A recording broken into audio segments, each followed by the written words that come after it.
Wrestling cards are on fire. All the questions are rolling in. Hopefully I can help you out with some of these answers. Stick around and check it out.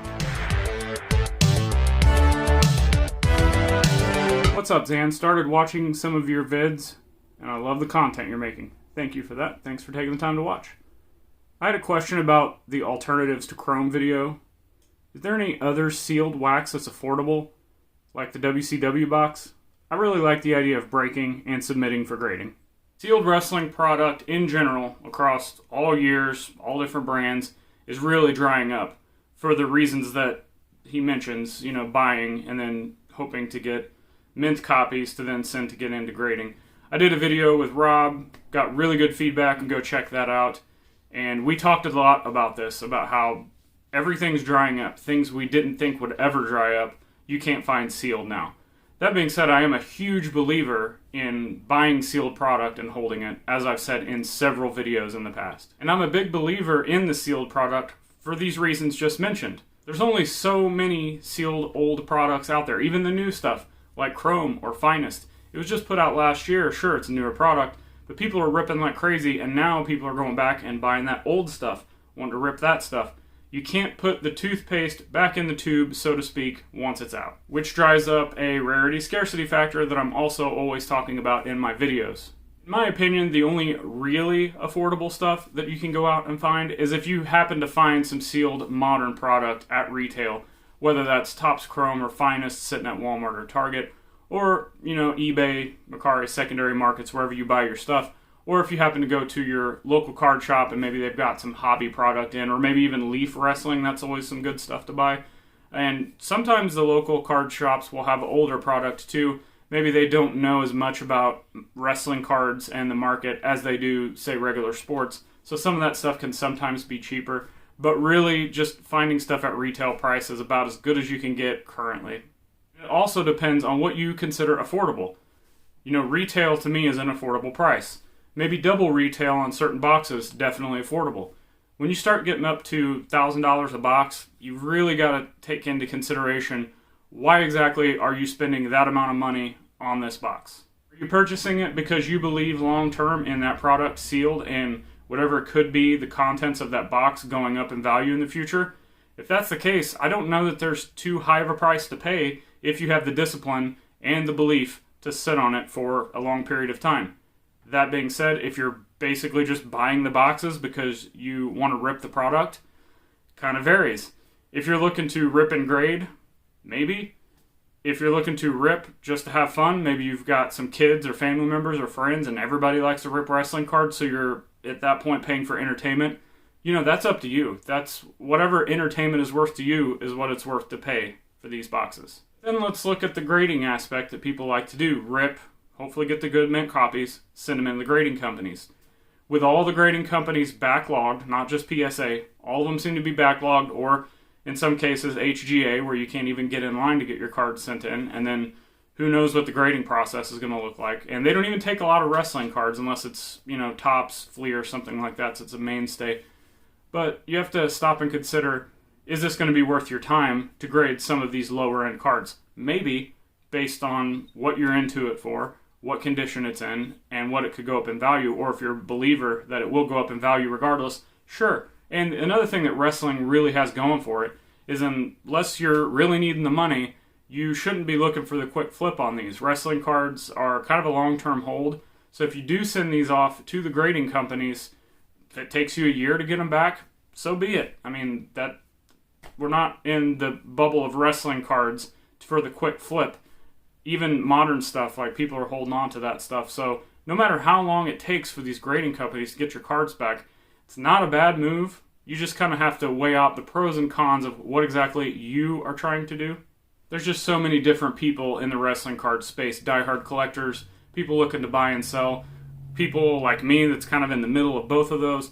So you just kind of have to think about what are your goals when you're setting out to buy some of these products. And another thing, I'll go back, if there's just like, say, 1 or 2 cards in that product that you're looking for, you're better off really going to buy singles, even in, not Gem Mint 10 condition. Even if it's going to probably grade a 6 or a 7, you're probably better off buying the singles of the cards you actually want and believe in than buying the sealed product hoping to get that card. But once again, as I always say, sealed product, always a great investment long term, in my opinion. Next question from Sean Stewart, and this is in reference to the 1998 Comic Images set. Any other base cards in this set worth anything? It's a great question, and it's something that I wish people would look at when you have a set like the 97 Cardinal Trivia Wrestling cards, or in this case 98 Comic Images set, where there's one or two cards, key cards in the set that really drives the value of the price of the set and the popularity. But a lot of people don't go back and dig through some of that other stuff to see what could possibly be valuable in the future, what's currently valuable, what is essentially junk. Honestly, I'm not sure about this set. I don't know where the market's going to dictate this. Of course, we have the Rock rookie cards, the first pack pullable Rock cards in this set, if you don't want to count the sticker. But specifically with this set, we're starting to see some popularity in some of the cards, people talking about them, that I just never thought people would talk about, which is good. Think most people go after rookie cards, I talk about that all the time and it drives me nuts. But then we're starting to see some names in this set and popularity of sales pick up, not, really high-end prices or anything, just popularity. People are showing interest. Cards like Undertaker, Shawn Michaels, Kane, Mick Foley, some of those names.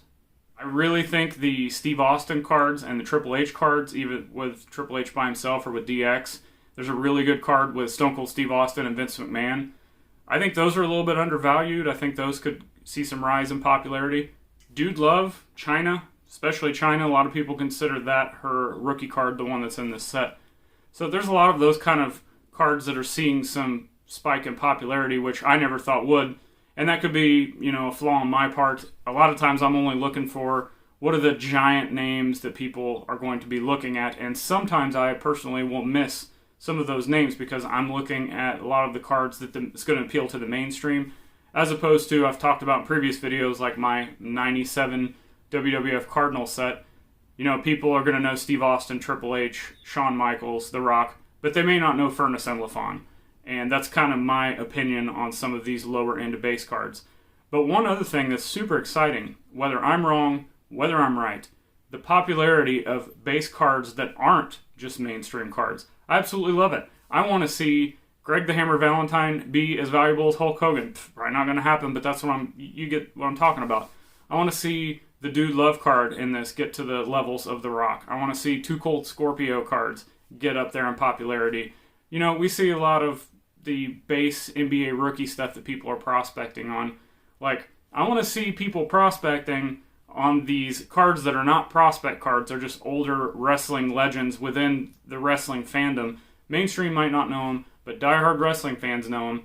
And if people can start looking at all that stuff and love it just as much as the big stuff, sky's the limit for wrestling cards and just how much fun and how popular and how valuable they can all get. And before we get into the next question, just a few quick show notes. Make sure to check out both of the podcasts I'm involved in, Wrestling with Cards, and then Worlds Collide with Tony Vella from WrestlingTradingCards.com.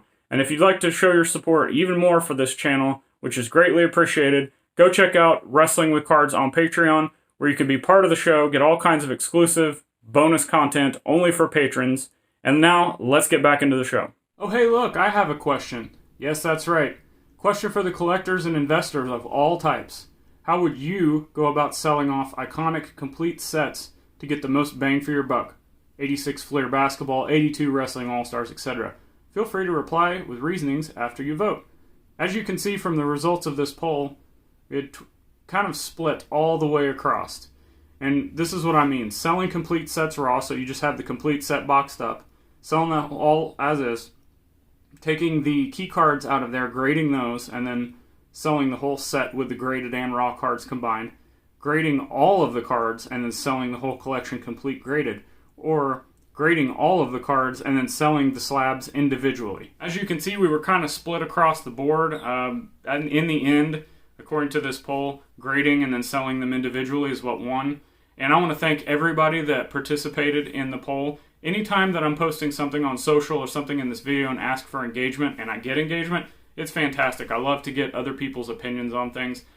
That being said, for this question specifically, I think this is kind of the direction I'm leaning. If there is a set that doesn't have some kind of major key iconic card in it. I'm probably just going to try to sell the set as a whole raw.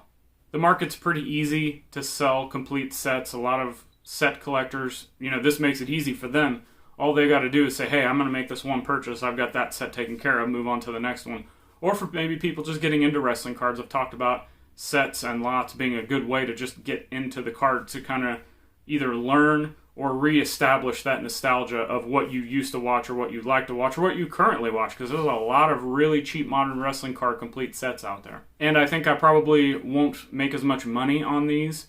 I could make a lot more even selling them individually for 99 cents a piece on eBay with like 55-cent shipping. That would probably make more money than selling this, but it's just easier for the collector and for the seller to just get rid of all of them at one time. And as far as the sets that have like a few key cards in them, say 4, 5, 6 cards, I think my plan of action on that is to just take those out. I spoke about the 98 comic images. So maybe I'm going to take the Rock cards, the Steve Austins, the Triple H's, possibly China. Just take out what I think is going to go even further up in value. Grade those regardless of what grade they are. You guys know my opinions on that as far as grading in wrestling cards. And then the rest of the stuff I have, sell it on eBay, sell it on Sport Lots, ComC, just however I can kind of piece the rest of that out. And the last question, Joypad Lad on Twitter. Go check out the guy's website. Great video games, pop culture stuff at very affordable prices. Great guy to work with. So do you buy a lot of boxes or packs? Or do you just go after bulk lots and stuff? Just curious that if I wanted to start dabbling in cards a little bit, what's the best approach would be? It's always nice to have something different to add to my store. Once again, go check out Joypad Lad on Twitter, and the link to his website store will be in his profile. This is a great question, and there's a lot of ways to go about it. I think one good place to start would be to go back and check out my podcast and my video of how to collect wrestling cards, because there's so many ways to collect, and there's so many ways to buy. But just for a quick rundown before you go back and watch those videos, don't forget to do that. There are so many ways to attack wrestling cards. So in this case, he's asking about buying for store, so store inventory. What would be the best way to go about? Packs, boxes, that's always a good thing to do, even older stuff. And you just kind of have to look at what are you going to charge, what do you think somebody's willing to pay for this at your store, and what would be a good markup. So you're going to make something, what's it worth your time to do that? I don't know, that's just something you have to think about. Or singles, maybe you can buy a lot, just random wrestling singles, and say you spend $50 on, a couple thousand cards, put those in your store, put, a quarter a piece on them, you'd make your money back fairly quick, I would hope, selling singles of those, depending on what's in there. But a lot of times it's just fun for people to go through. Maybe putting together mystery packs, if you bought a lot and you put maybe, say, a relic or an autograph card in every pack, maybe both. Make sure you charge the right amount for that. Sealed product, like I said earlier in this video, I already said packs for this, but maybe you stock a few boxes here and there. Maybe you buy some lower end graded cards and kind of get people's interest piqued in that. And then you have to consider, if people walk into the store, or in this case, online store, what are they going to want to look at? What catches their eye? What are some names in wrestling past that could catch their eye?